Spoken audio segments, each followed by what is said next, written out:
recording. Is it? Mm-hmm. You didn't stop it.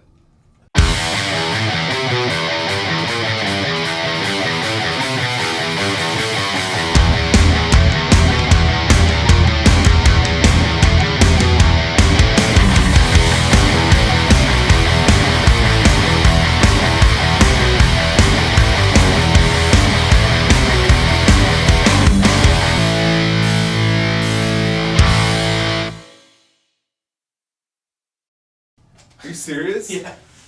I'm like 159. Now that I have that upgraded executioner with an extra ship, I just murder everybody. Murder. Ladies and gentlemen of the internet, welcome to the Cool Guys Nation studio. We just completed our unboxing, so if you want to check out that video, go ahead. It should be up on the channel as well. Remember to hit that like and subscribe button, hit the bell button so you never miss an update. If you want to take your patronage to the next level, check us out on Patreon. And with that all said, the rules for the new GW Adeptus Titanicus, the Horus Heresy, miniature game. Miniature. Now, there is one thing I did not like about this book. That it's a book. No. I like, it looks really well made. It's got a really cool cover. Nice hardcover book. It's got a ribbon bookmarker in it. Super cool for keeping your place. Beautiful inside. Mm-hmm. What do you think I hate about it? I don't know. Well, that's what I hate.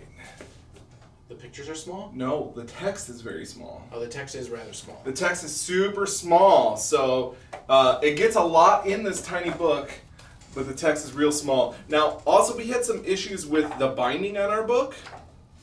I see that. There's some binding issues in here, which we might let GW know about and see what they say, but... Like, what exactly is the problem? You shouldn't see the ribbon in the middle of the book. That's true. And then on some of the pages, the glue is squeezed out and actually... Oh, it's actually torn. Yeah, so it actually glued the pages together, so there's an error here. Not like super terrible, but kind of I would expect a little bit nicer. But those are the two things that I have. Small print size and some printing errors with the actual binding of the book. The contents are awesome. Gives some information about all the different, the history behind it, okay. Which is super cool. And there are a couple of different ways to play. They have got the open, matched, narrative play. They kind of describe that in there. There's also a basic game and an advanced game. And then on top of that, there's advanced rules that you can choose to use or not use depending on what you and your opponents agree upon. I assume everybody's going to be playing with the advanced rules just like with 40K. I don't know that that's true. Why? I don't know that everyone's going to be hyper-focused on narrative or just want to crunch some big robots together. Okay, well let's go through the basic rules. We'll go through it. So it comes with two of these really nice reference sheets. So I'm going to just kind of go through the different phases. So there's basically 5 phases to the game. Okay. The first phase is the strategy phase. In the basic game, all you're doing is rolling a d10 and finding out who's got priority basically for that turn. Okay. Who is the Titanicus Opus or whatever, I forget what it's called. Something Opus. I just remembered that it's Opus. That person is going to be the first person to activate units throughout the entire round. So, and does it change between rounds? It changes between rounds, but not between phases. Okay.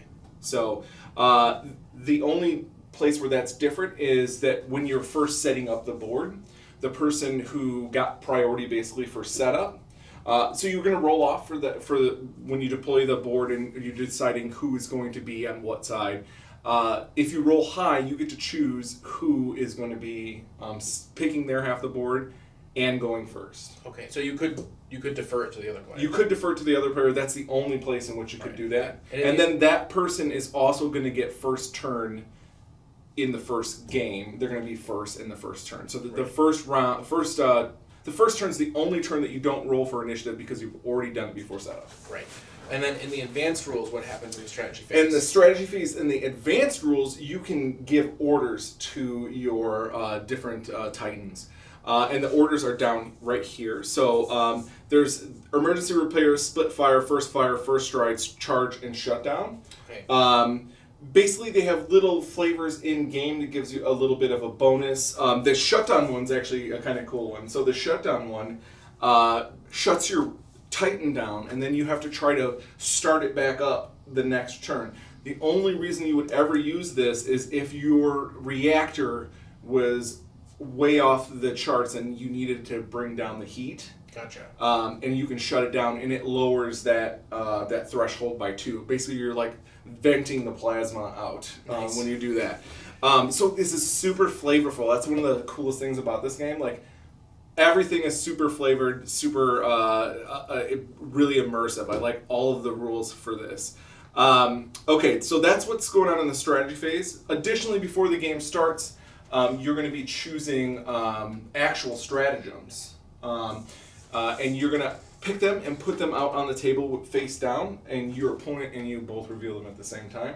They're anything from advantages where you can booby trap other Titans and sabotage them. So you can take the order of once per turn. One of them's the sabotage one. Once per game, you reveal your stratagem. You use it on one of the opponent's Titans, and then there's actually a die that has commands on it.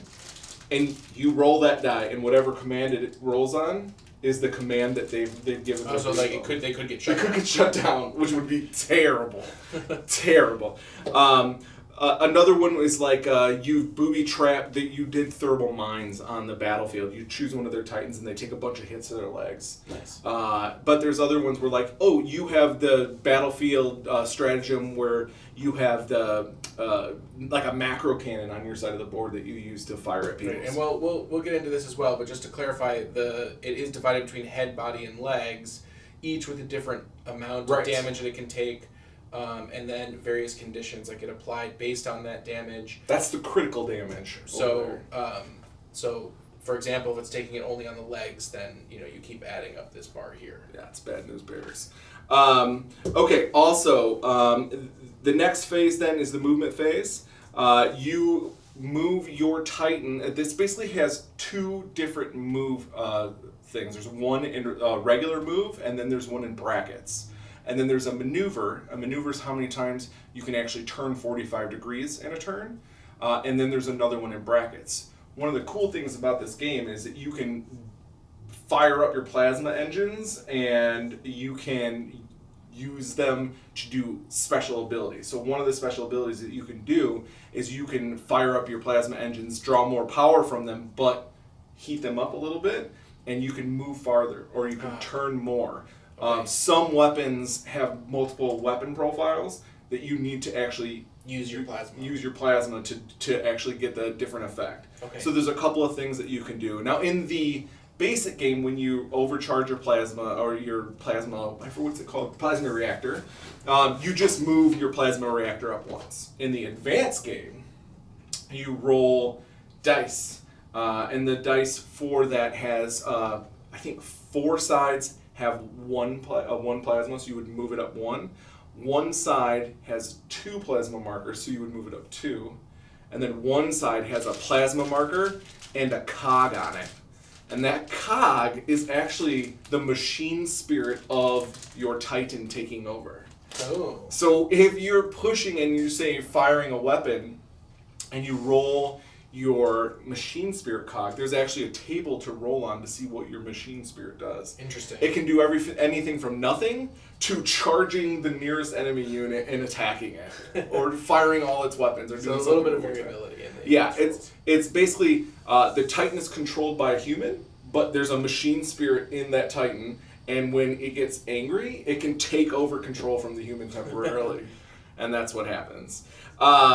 Next phase. So movement phase.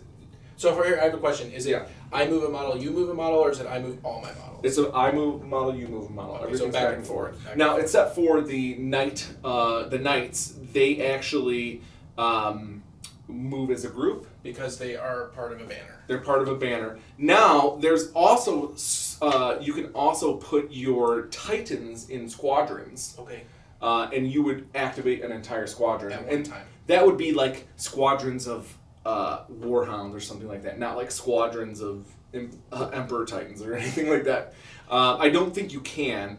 But one of the advantages is you can activate all of those guys with one activation if they're in there. Right. Also, if they are touching, you can put their void shields together.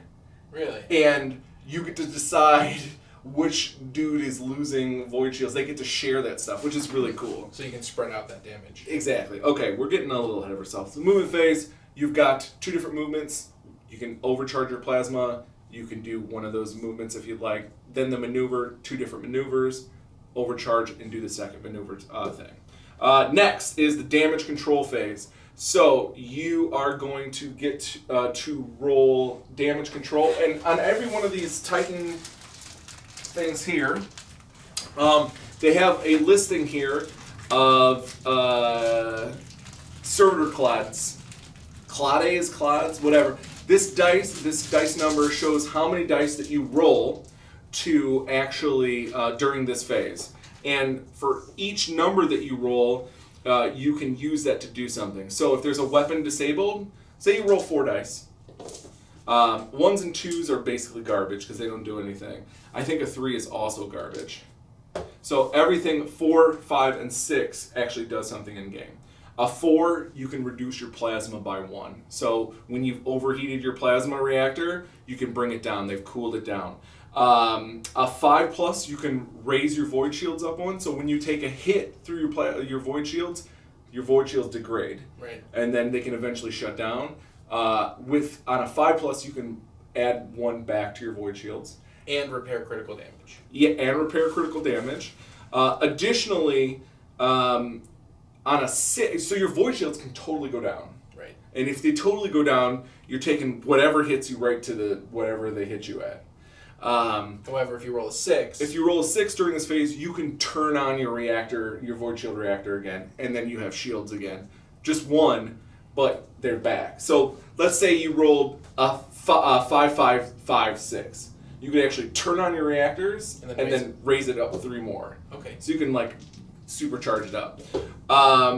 That's it for the damage control phase, really. There is some additional things where you would actually roll to see if you're being damaged by your plasma reactors during this time, too. I assume there's also going to be special abilities and stuff that you can activate. Yeah, I mean, I haven't read completely everything. This is just like an overview. I've read all the basic rules, but I haven't looked at all the weapon cards or stuff. Let's see. So the next phase is the combat phase. So this is where you do melee and where you do shooting. And is it still back and forth? It's still back and forth, except for activating the squadrons and the knights.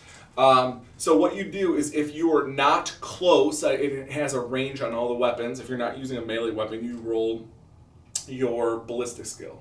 However, if you're so close to another Titan that you're within range of a melee, then you will roll your weapon skill and you can use your actual melee ability on them. Okay. So it's not necessarily base to base.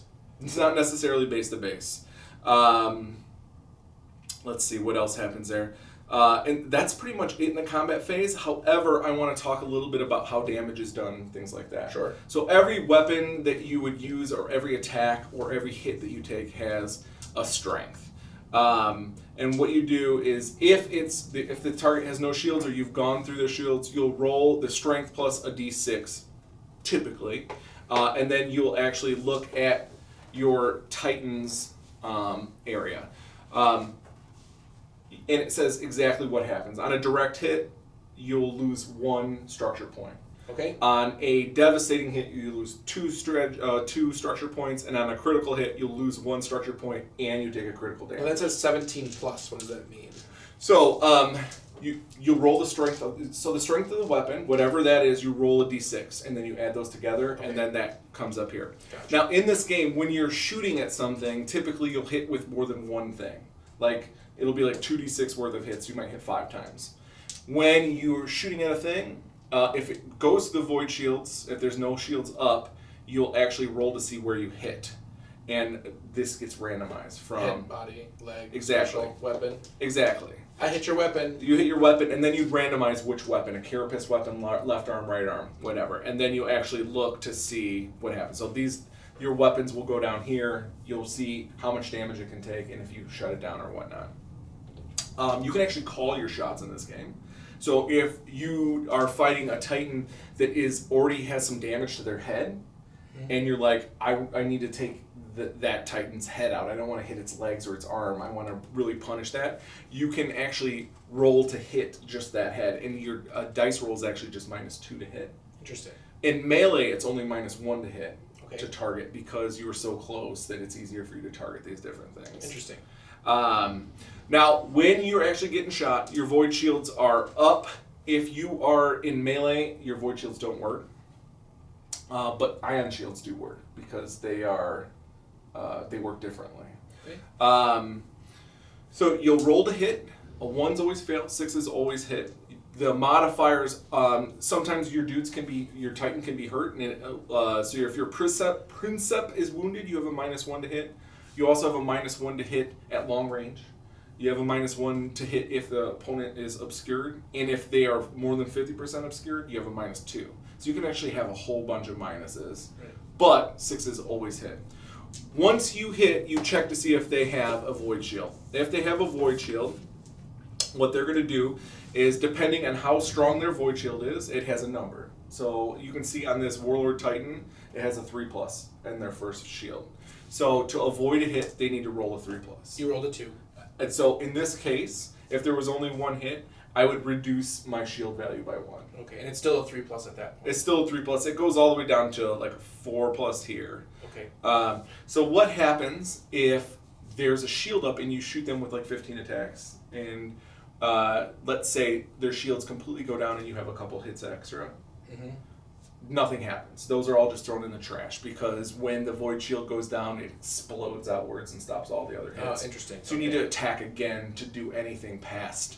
Okay, so you want to be careful because you don't want to waste all your shots. Yeah, so what you really want to do is your high rate of fire, low damage weapons, you want to fire those to try to get the shields down. And once the shields are down, then you want to start firing your big hitters. Interesting. Now, void shields automatically pass their check if your weapon strength isn't high enough. I believe it needs to be like a 3 or 4 to even go through the void shields. So you can't shoot your like trashiest weapon at the void shields because they'll just ignore it. Off, yeah. So you have to do like a medium strength attack to do No that. bolters. No bolters. All right, let's say you have no void shields up. You have no way to stop it. You're going to roll to see where you hit. And then the opponent is going to roll an armor check. So that armor check is the strength of the weapon plus the d6. You add it together and you will see what you get. And we've already kind of discussed the direct, devastating, critical hit. Now the critical hits for each section have different abilities that or different things that happen if that goes down.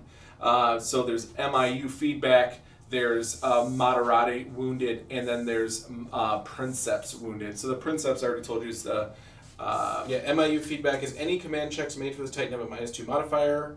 Moderate wounded, any hit rolls made for this Titan attacks have a -1 modifier. And Princeps, at the start of the strategy phase, roll a d6. On a result of a 1, the Titan takes shutdown orders. Right, and then there's other ones in here too, like the Reactor Leak, the VSG burnout, stuff like that. Stabilizers damaged, yeah. Yeah, so there's different effects that happens with the critical damage. The VSG burnout is really terrible. The Titan's void shields collapse immediately, then the Titan cannot raise or repair until the damage has been repaired. Right. Interesting. Yeah, so it's really cool. This harkens back to the old school 40K where you would hit different locations on things and things would change. Now, when I first read that, I thought it was going to be really complicated, but this actually is a lot simpler still than Yeah, the it's old like there's rules. 3 sections of the body with 3 different Right. critical possibilities. Right. And you don't get to the critical until... Yeah. Now, once you're critical and then you take additional damage and you're all maxed out on critical, then you die. no. Then you roll on the catastrophic damage chart. Okay. And the catastrophic damage chart, you get bonuses to the roll depending on how big you are and some other factors. It can do anything from you just completely shut down for the rest of the game, and then you can be attacked and you can fall over. I like Wildfire. The Titan turns to face a random direction determined by a scatter dice, so apparently scatter dice are back. Oh yeah, scatter dice are in here. That's exciting. Then shoots with each of its weapons that is not disabled, one after the other. Each one must target the nearest unit, friend or foe, that is within arc, range, and line of sight. Count the Titan's ballistic skill as 5+ for resolving these shots. Then the Titan falls, as described on page 36. Right. So like, ah! Now the coolest one is the catastrophic meltdown. roll a d3 and add the number of holes on the Titan's plasma reactor. So we've got 1, 2, 3, 4, 5, 6, 7. 7 plus a d3 for a big boy. Each model within that many inches of the Titan before it's removed is hit by the blast. Each unit suffers d6 hits, bypassing void shields. And with a strength of the Titan scale +1. So in this guy's case, it would be a strength 11. Wow. So it's 11 plus d6 to find out how much damage you do. Yes. Now, if you're really cool, all the weapons in this game can have other stats. Like it could be ordnance or indirect fire, things like that. There's some that allow you to roll a d10 for weapon damage penetration. So that's really good for puncturing armor, obviously. Okay, so that's combat in a nutshell. And then there's the end phase. The end phase, you just basically take your orders away and you remove kind of everything that's already happened in the game that you don't need to stay on the board. So is it an objective-based game? So it is an objective-based game. There are a couple of ways to play the game. They have a base rule on page 40. I don't know why I remember the exact page number. But yes, it is on page 40.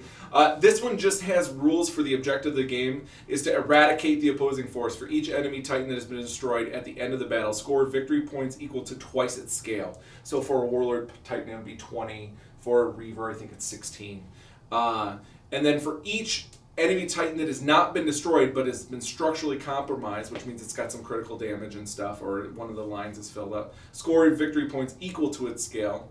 The player with the lowest scale that is determined at the start of the battle scores a number of bonus points equal to the difference in scales. So if you're playing with 20 points and I'm playing with 15 points, I get 5 victory points automatically at the end of the game. Interesting. Then the advanced rules actually have open match play and narrative missions that have their own special stuff. Additionally, instead of using your stratagem points to get a bonus in the game to like sabotage your opponents or to have the little extra battlefield, what's it called? Markers. Yeah, battlefield support tokens that actually shoot and stuff. You can actually buy ways to get more victory points. Oh, interesting. So there's a whole bunch of really cool things that this game can do. It can be really as simple as you want or as complicated as you want. Some of the advanced rules that you can use that are like optional are you can have friendly fire. Oh, really? You can destroy buildings. I like that. And then there's a couple more. I'm just trying to see if I remember the other ones. Those are the two that I remember because they were awesome. Flame templates and blast markers already smoke each other's. Like if you shoot your friendly models and they hit those things, you do that. But in the advanced rules, even if you're shooting like a normal gun, if you're in the way, you can accidentally get hit. Seeing if I can find. Now there are rules for. Here we go. Overloading void shields is another thing that you do. So. During the game, if you have 1 point on your void shields or you're about to go down and you're getting drilled with an attack, you can overload your void shields. What that does is it lets you succeed on a 2+ for your void shields. Right. So only failing on a 1. However, if you roll a 1 and you've overloaded your void shields go down permanently and cannot be fired back up again. Interesting. The other thing is the destroying terrain, stray shots, and then power transfer. Where you can divert power from your void shields to your weapons instead of your reactor to your weapons and stuff like that. That would be really hard for me to want to do that unless my Titan is already full on plasma and then I've got a ton of shields. The point is there's a lot of different strategies that you can take during the game. Yeah. One of the cool things they talk about in here is with the destroying terrain. They said that the designer notes that they would like to see destroyed terrain come out as an option that you could buy, like mess up terrain. Replace it. and you can actually replace it in the game as it gets shot up. You can put it, and then you can remove. So you go from full to jacked up to like gone when you've destroyed it enough. That's awesome. So there's a lot of cool things in here. I probably didn't describe everything exactly right. You haven't read the rules. What questions do you have for me that I might be able to answer, or what haven't I really? How many rounds is the game? So the rounds of the game. That's a good question. You asked me this, and I don't know. I'll look. In the open play, I think it's just till annihilation. Okay. Until you guys it's want not like to just a five chill round. I'll look up here because they have the match play rules here. While you're looking at that, I did notice that there are some examples on this of some basic things that you can do. I assume that models are going to have additional things. For example, you can do a smash attack, which is range, short, 1 inch, dice, D3, strength, scale +1, traits melee. So that's something that you can just do. It's basically stomp attack. Yeah, basically. And then we also have 4 to 6 rounds. It says 4 to 6 rounds. We have Awaken the Machine Spirit table, as we talked about earlier, which has some funny things on it. So, for example, on a 6, the controlling player chooses one of the Titan's weapons that has not been disabled and attacks with it using a ballistic skill and weapon skill of 4+, following the standard combat sequence, which is kind of cool. You can shoot on your opponent's shooting phase or movement phase with that. Which is kind of fun. Yeah. So, that is the basic overview of the game. Of course, we need to put together our models and get some paint on those and then get them on the table. Yeah, I can see where this game looks a lot of fun. I actually can't wait to play this game. I think it's going to be a lot of fun, especially starting with just the basic rules. I think that the game can be played fairly quickly, and you don't need all the advanced rules to get a good flavor. Of course, we will be probably playing with the advanced rules. Of course, so we can argue about more stuff. Yes. I love it. It's the best part of advanced rules, the arguing. I'm trying to think of anything. The coolest thing about this game that I think is that it feels like an epic game by reading the rules. Everything looks really flavorful. Your knights, those little guys, have a real effect in game. One of the things about the Titan weapons is on the Warlord, they can't shoot things right in front of them on some of those weapons. They can't shoot that close just because they can't point them down at their feet. So they can actually get in blind spots. There's flanks and rears, and so if you can shoot into somebody's rear, it adds 2 to the strength of the weapon you're shooting. So nice. Even those little knights, if they can get in behind. You know what I just realized? What?